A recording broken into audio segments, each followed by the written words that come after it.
We've been asked to talk to you about, not using the royal we, talk to you about how you realize value of data in freight and logistics and what the Catapult is doing. It's a bit of a two-part presentation. I'm going to talk to you about the more generic Catapult and data stuff, and then I'll hand over to Alex, who's at the moment in the audience, who knows infinitely more about freight than I do, who's going to talk you through a specific project that we did, which was around freight. Now, never know how well people know the Catapult, so I'll whiz through the slides to say who we are quite quickly. It's a bit of a weird beast, so if you don't get it, or you have some questions, come and grab me afterwards. We're one of about 9-10 government-funded institutions or government-support institutions, which essentially are tasked to bring innovations, help drive innovations into the market, and we're focusing on transport and sustainable cities, which is quite a bit of an overlap. That pretty much has the same and more awards. We're basically looking at both increasing supply, so getting new innovations out into the market, increasing demand, getting people to understand better what they want, and getting people to ask the right questions without being rude to the local authorities and the bigger organization in the room. Sometimes people don't know what they're looking for. And to some extent helping the disruptors to come through, so make it easier for slightly batshit crazy academics or SMEs to really validate the products and get them out and help get them out into the market. This is fairly new. Areas of focus are new strategy. So on the left is what we would call the stack of smart cities and sustainable transport, or transport and sustainable cities, the same thing. On the right are two big mission objectives, which is delivering zero carbon towns and cities, which I think is probably where the freight bit is the most interesting in, and supporting regional development within the UK, so levelling up from London. We're not at all following the government guidelines. Now, specifically for transport data, our vision is we're not a data house. We have some data analysis capabilities, but we're not data analysts. We're not holders of data. We're not owners of data. We don't create it. What we should be doing is enabling the sharing of data, helping those amongst you who have data that can be used to share between you, to analyze it, and to actually then apply it in a business. And that's the biggest problem, applying it in. Everybody has data, everybody's willing to share it, nobody ever uses it, or not completely true, because Alex will show later that some people do use it, but it's very hard to get it to used.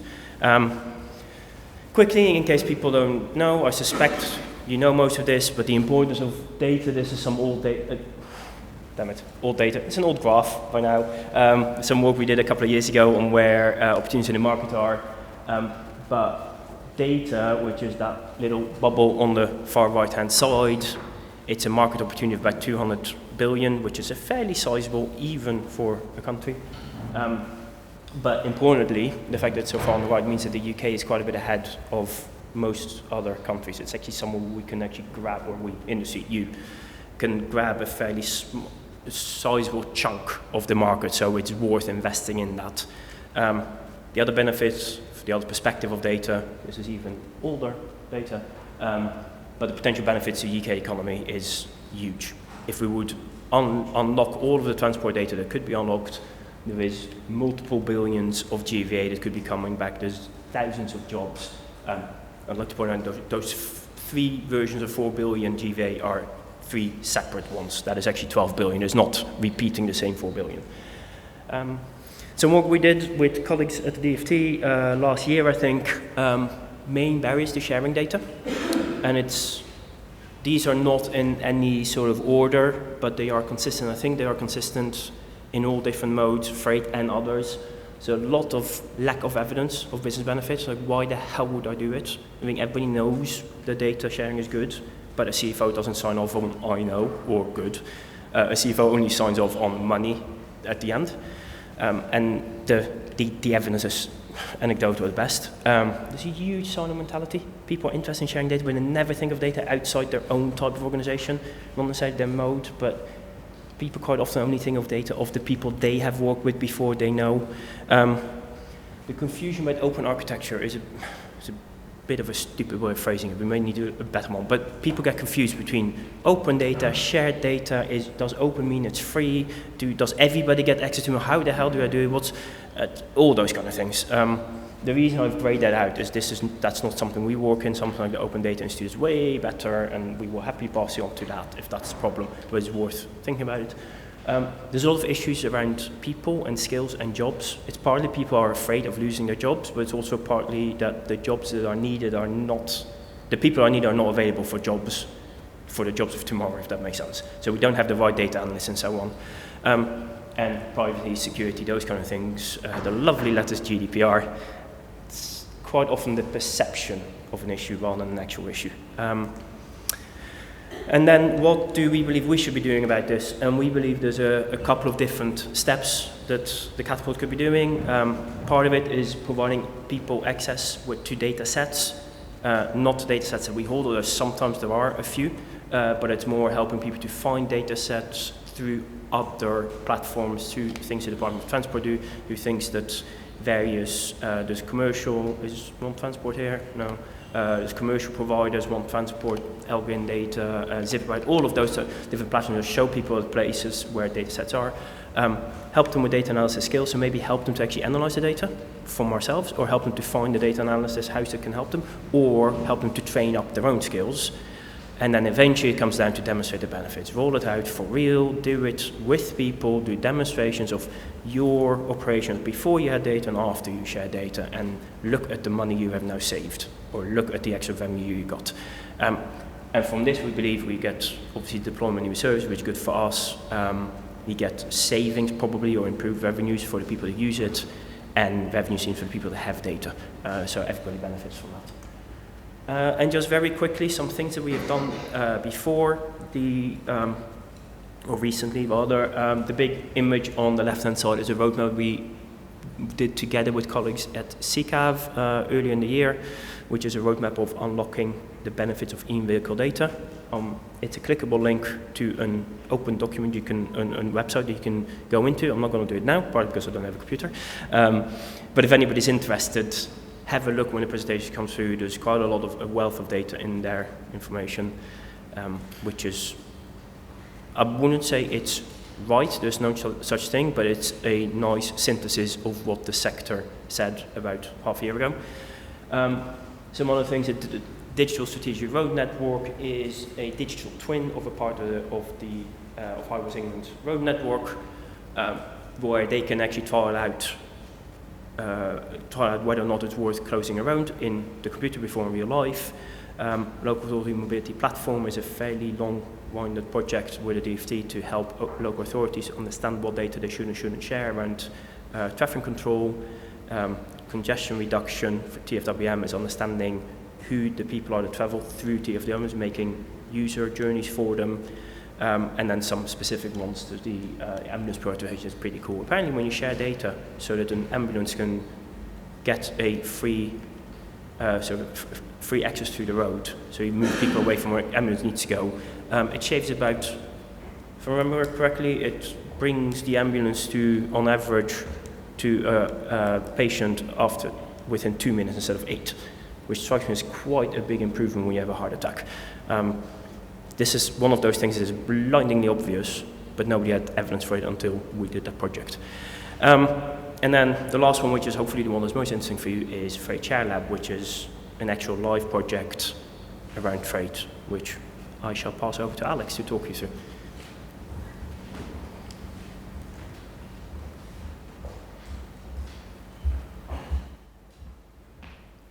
Thank you, Ron. So I'm going to speak during 10 minutes around this specific project that I have been working for about 2 years, that is called Freight Share Lab, and is a part-funded Innovate UK project. The consortium members of this project is Route Monkey, that is a telematic company, Herr Watts, that is doing all the algorithms behind the platform, the Freight Share Lab platform, and Catapult. We have been working on the business model of this project, and DVB, that is the company that is doing all the dissemination for the project and owns motor transport. Before I speak about the project, I want to give some quick facts about freight in the UK that are important and were the reasons to go ahead with this project. First of all, empty running, according to DFT in 2016, was 30% on the roads in the UK. And of that, the 70% of those trucks on the road that are with some goods on the truck, we know that the capacity utilization is just 68%. And on top of that, we know that just 1/3 of the time of the trucks during the day, those trucks are being used. That gives us a very, very inefficient road network of asset efficiency, just between 50–16% of those trucks in the UK. In addition to that, we know that 20% of the kilometers driven in the UK are done by heavy goods vehicles and light commercial vehicles. And we know that the heavy goods and light commercial vehicles cause congestion, and the congestion is calculated by the INRIX in 2017 is causing 37 billion pounds to the UK economy. On top of that, we know that 23% of the UK CO2 emissions in 2015 were caused by road transport, and we have a big, heavy commitment in the UK to get to net zero emissions by 2050. So we need to reduce congestion, we really need to reduce emissions, and this is what is Freight Share about. The goal of this project is to transform the way we transport goods in the UK by using technology that enable collaboration between fleet operators, and using what we know in other European projects that is called the neutral trustee, that is a central authority that will regulate the collaboration between operators, and that allows also to not to be anti-competitive law. So we need that neutral trustee party in the center of the collaboration. And the proposal with this Freight Share Lab was to create a new business model that we call gain sharing model, and I will explain further. So what is different from other platforms that are in the market? Other platforms in the market are focused on matching supply and demand. Freight Share Lab is focused just on the demand side, trying to bring collaboration among fleet operators, so it's a horizontal collaboration. And our vision at the beginning of this project was that this platform could be a platform of platforms, where other freight exchanges can come and to see if they could have better results through the algorithms behind of the platform. And as I said before, the gain sharing business model is what is important in this platform, because create extra revenue for operators that decide to collaborate. I will pass this because of time, but basically we base our project in a research done in 2016 by the World Business Council of Sustainable Development, that through simulation demonstrate that collaboration will be able to reduce greenhouse emissions by 20%. So the algorithms that are being proposed by Harold Watts University are basically two. The first one is the cluster-based algorithm that creates clusters among different operators based on different rules that has been agreed at the beginning of the collaboration. And those groups then go to the next algorithm that solve and optimize the schedule and routine of that specific group following the initial rules. I don't have time to go to this animation, but it's very, very interactive, and I encourage anyone who is interested in this project to look and see it. You can find it on YouTube. It's called Frasier Lab, and it's around 5 minutes presentation, animation explaining the business model behind the project. Basically, I will summarize this very quickly. The gain sharing model, this is an oversimplified version of the business model behind, and basically the operational view is showing a cluster of A, B, C, and D fleets, and fleet A put into the platform one job, and the algorithms are run and find a solution that is much better that could be delivered by fleet D. So in the economical view, we can see that the differential of the operational cost between fleet D and fleet A are savings that are gained through this collaboration, this specific collaboration, and both fleet A and fleet B, in the benefits view, will gain their own profits and the savings gained through the collaboration that are shared at the end of a specific period of time that is going to be agreed on the negotiation phase of the collaboration. What have been the challenges of this project? And this is important for us because it has been a very, very challenging project, especially because of the data. We know that operators are very supportive to the idea. When we present the idea, they are interested, but in the moment of asking for data sets to prove our idea, they are unwilling to share. However, we have been successful with 4 operators that have been giving us data in the past 4 weeks. The idea of this project was to do demonstrators, but was not possible on the time. So we needed to rescope the project.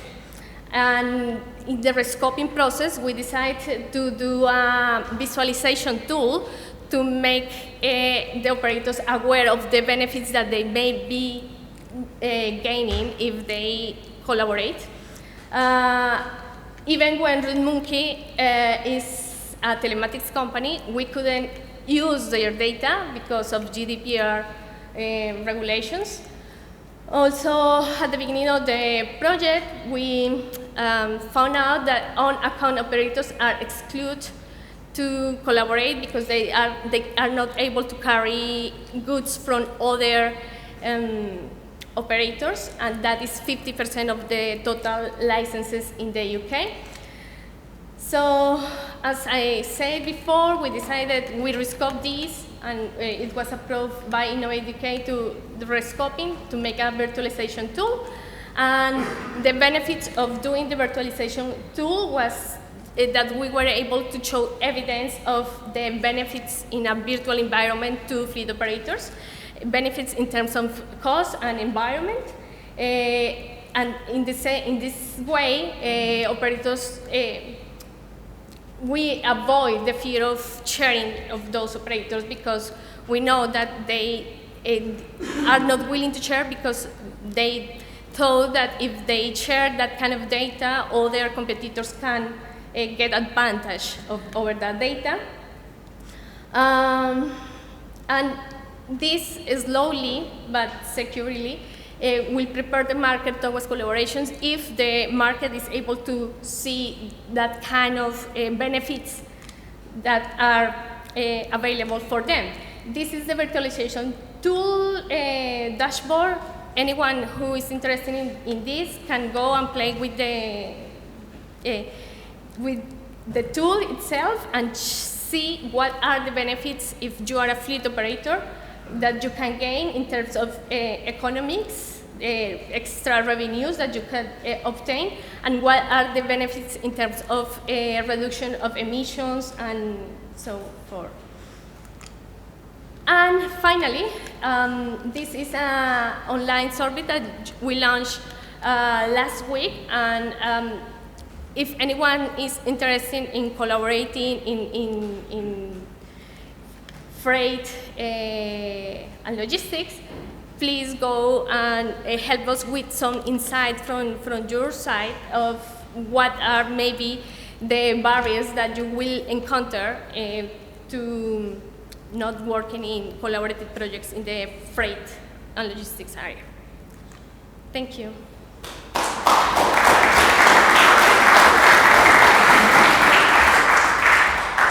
Thank you very much, Ron and Alex. I think we'll allow time for one question very quickly. So if anybody's got anything, please raise a hand.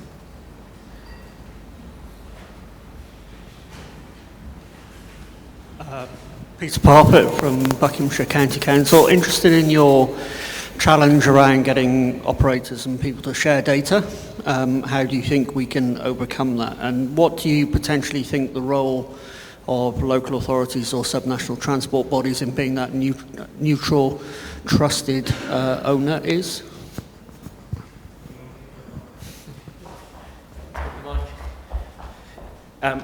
So I think there's two things that need to be done to address it. So one is that cynical point that I made about it needs to show a benefit. So you need to show whatever the benefit is, and it's different for every organization. It needs to show a revenue gain, it needs to show a savings, it needs to show an improvement for the citizens, whatever it is. And the second thing is the thing that you alluded to yourself, is the trusted body. It needs to have some sort of trusted body where the data can be deposited, which has enough of a skill set to anonymize the data if that's relevant.